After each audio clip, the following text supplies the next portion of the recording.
अमीर बाप की बेटी शिल्पी को मुकेश पसंद होता है, लेकिन दोनों के बीच हैसियत की दीवार खड़ी होती है। और फिर कहीं नौकरी कर लो ना, क्या हमेशा ये लोहे की सलाखों के पीछे भागते रहते हो? कितनी मेहनत करते हो। शिल्पी, नौकरी से कुछ नहीं होगा।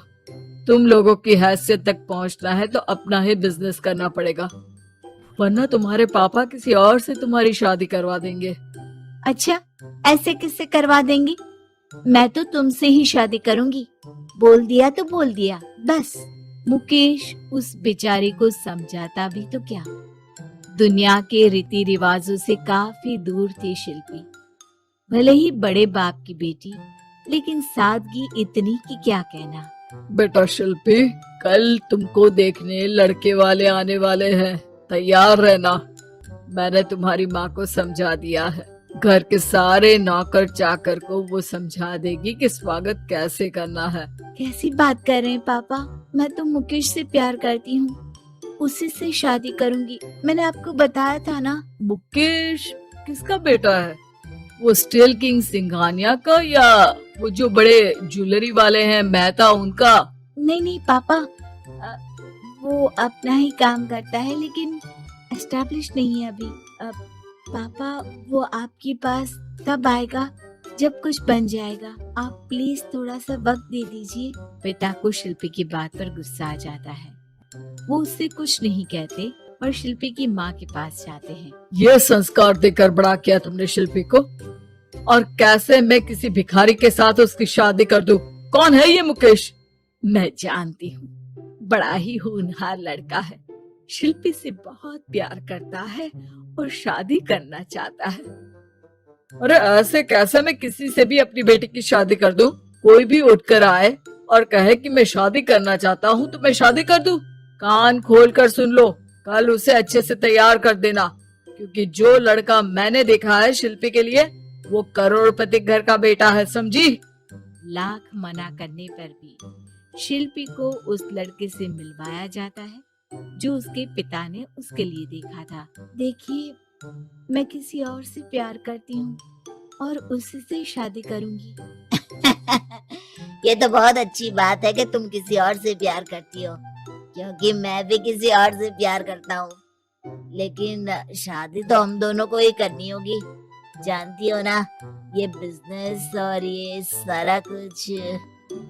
शिल्पी को समझ में नहीं आता कि वो क्या कह रहा है, लेकिन वो समझ जाती है कि वो लड़का भी किसी और से प्यार करता है। पिताजी, वो भी कह रहा था कि वो किसी और से प्यार करता है। हाँ तो करने दो ना, हमने तो नहीं रोका। तुम अपना देखो, शादी के लिए हाँ कर कर गया है वो। लेकिन क्यों? अरे वो और मैं दोनों ही एक दूसरे से प्यार नहीं करते, फिर शादी क्यों कर ले? पापा, एक बार सिर्फ मेरे कहने पर आप मुकेश से मिल ले। पिता शिल्पी के कहने पर फॉर्मेलिटी के लिए ही सही, लेकिन मुकेश को घर बुला लेते हैं। देखो, ज्यादा वक्त नहीं दे पाऊंगा। ये बताओ कि शादी के बाद कहाँ रखोगे उसे? 2 कमरे के मकान में? नहीं सर, मैंने 2 साल के बाद का सारा प्लान कर लिया है। मैंने आयरन इंडस्ट्री खड़ी करने के लिए पूरा ब्लूप्रिंट तैयार किया है। मेरी खुद की जगह है दादाजी की, बस थोड़ा फंड का अरेंजमेंट हो जाता तो काम शुरू कर देता। अच्छा, मतलब तुम यहाँ फंड रेज करने आए हो? मुकेश समझ जाता है कि उसके पिता शिल्पी की शादी उससे कराने के मूड में नहीं है। फंड आप कभी दे भी नहीं पाएंगे मुझे तो सिर्फ शिल्पी चाहिए। मैं उसके बिना नहीं रह सकता सर। मैं उसे बहुत खुश रखूंगा। वो तो हर पति का धर्म होता है। वो तो मैं किसी से भी उसकी शादी करा दूं, वो उसे खुशी रखेगा। लेकिन देखो, मैं ज्यादा बात को घुमाना नहीं चाहता। वो बड़े घर की लड़की है, उसे काम काज की आदत नहीं। अभी वो समझ नहीं रही, लेकिन तुम तो समझो। मैं किसी भी हालत में शिल्पी की शादी तुमसे नहीं करवा सकता। मुकेश पिता से लाख मन्नतें करता है, लेकिन वो नहीं मानती। शिल्पी की शादी उस अमीर लड़के से हो जाती है। शादी के बाद क्या हम लोग मेरी माँ के घर चले? मुझे उन लोगों की बहुत याद आ रही है। हाँ हाँ, जाओ जाओ। वैसे भी आज मैं अपनी गर्लफ्रेंड के साथ मसूरी जा रहा हूँ, तुम जा सकती हो। कैसी बात कर रहे हैं? अब हम लोगों की शादी हो गई है, आप कैसे किसी और लड़की के साथ जा सकते हैं? अरे मैंने तो तुम्हें शादी के पहले ही बता दिया था कि मेरी कुछ गर्लफ्रेंड्स है। अब प्लीज ये टिपिकल बीवी वाला रोना धोना शुरू मत कर देना। शिल्पी पिता के घर जाती है और माता पिता को सारी बात बता देती है। इतना गंदा इंसान निकलेगा, मैंने तो सोचा ही नहीं था। अरे क्यों कराई मेरी फूल जैसी बेटी की शादी ऐसे घर में। और तो क्या हो गया, शुरू शुरू में हर घर में ऐसा होता है, धीरे धीरे ठीक हो जाएगा। और वैसे भी उन लोगों के साथ हम लोगों की एक बड़ी डील फाइनल हुई है, समझी? उन लोगों से रिश्ता बना कर रखो, तभी पैसों की बारिश होगी। पापा, अब समझ में आया कि आपने मेरे साथ ऐसा क्यों किया।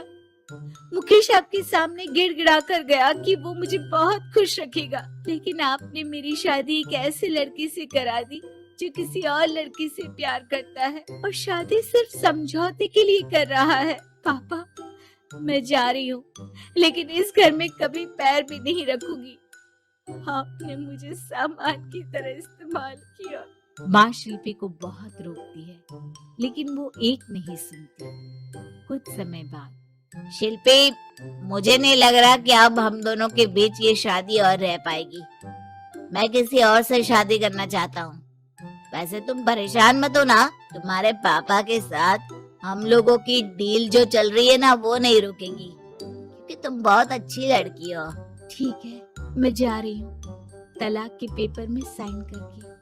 लेकिन एक शर्त है, मैं कहाँ गई ये बात मेरे पिता तक नहीं पहुँचनी चाहिए। शिल्पी घर छोड़कर चली जाती है। वो एक नौकरी करती है और अपना जीवन खुद संभालती है। लेकिन एक दिन, शिल्पी जी, आपसे मालिक मिलना चाहते हैं। मुझसे क्यों? शिल्पी मालिक के कमरे में जाती है, जहाँ सामने मुकेश होता है।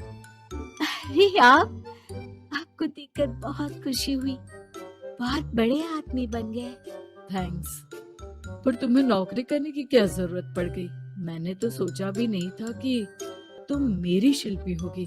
तभी वहाँ शिल्पी के पिता आ जाते हैं। शिल्पी, तुम्हारे बारे में माँ से पता चला। घर चलो बेटा, मुझे माफ कर दो। मुकेश, मैं यहाँ अपनी कंपनी के काम के लिए आया हूँ। तुम्हारी कंपनी की डील अगर हमें नहीं मिली तो हम बर्बाद हो जाएंगे। वैसे अब तुम चाहो तो शिल्पी की शादी मैं तुमसे कराने को तैयार हूँ। बस करिए पापा, ये क्या सौदा लगा रखा है आपने? जिस कंपनी से आपकी डील हो, अपनी बेटी की शादी उसी के घर करा देते हैं। शिल्पी मुकेश से माफी मांगती है और वहाँ से जाने लगती है कि मुकेश उसे रोक लेता है। रुको शिल्पी, ये सब कुछ तुम्हारे लिए है। ये कंपनी, ये नाम सिर्फ तुमसे शादी करने के लिए ही खड़ा किया था। मैं आज भी तुमसे बहुत प्यार करता हूँ।